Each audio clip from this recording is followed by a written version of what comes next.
வணக்கம். நீங்கள் இணைந்திருப்பது SJA மீடியாவின் செய்திகளுடன். மீண்டும் பலத்த மழைக்கு வாய்ப்பு.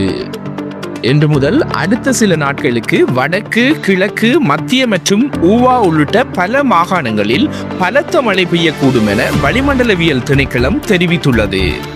குறிப்பாக சில இடங்களில் 75 மில்லிமீட்டருக்கும் அதிகமான மழை வீழ்ச்சி எதிர்பார்க்கப்படுகின்றது. இன்று நள்ளிரவு முதல் பனிப்புறக்கணிப்பு. ராணுவ அதிகாரிகளுக்கு ரயில் சாரதி பயிற்சி வழங்குவதற்கு எதிர்ப்பு தெரிவித்து இன்று நள்ளிரவு முதல் லொகோமோடிவ் ரயில் சாரதிகள் பணிப்புறக்கணிப்பில் ஈடுபட உள்ளனர். போக்குவரத்து அமைச்சுடனான பேச்சுவார்த்தைகள் தோல்வியடைந்ததை அடுத்து இந்த அதிரடி முடிவு எடுக்கப்பட்டுள்ளது. அரசியல் அதிரடி.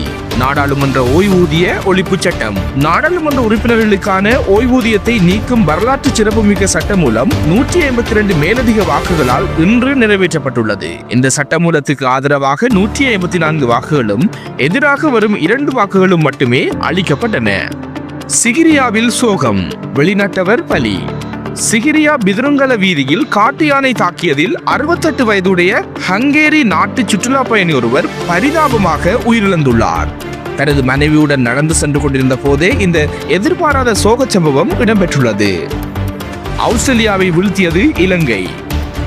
T20 உலகக்கிண தொடரில் பலம் வாய்ந்த ஆஸ்திரேலிய அணியை 8 விக்கெட்டுகளால் வீழ்த்தி இலங்கை அணி சூப்பர் 8 சுற்றுக்கு தகுதி பெற்றுள்ளது. அதிரடியாக ஆடிய பெத்தம் நிசங்க ஆட்டமிழக்காமல் 100 ஓட்டங்களை விளாசி அணியின் இமாலய வெற்றியை உறுதி செய்தார். இன்றைய செய்திகள் தொடர்பிலான உங்களது கருத்துக்களை கீழே பதிவு செய்யுங்கள்.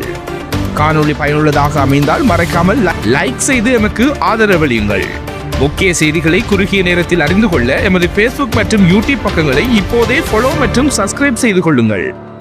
மக்கள் தேவையே எங்கள் சேவை. நன்றி, வணக்கம்.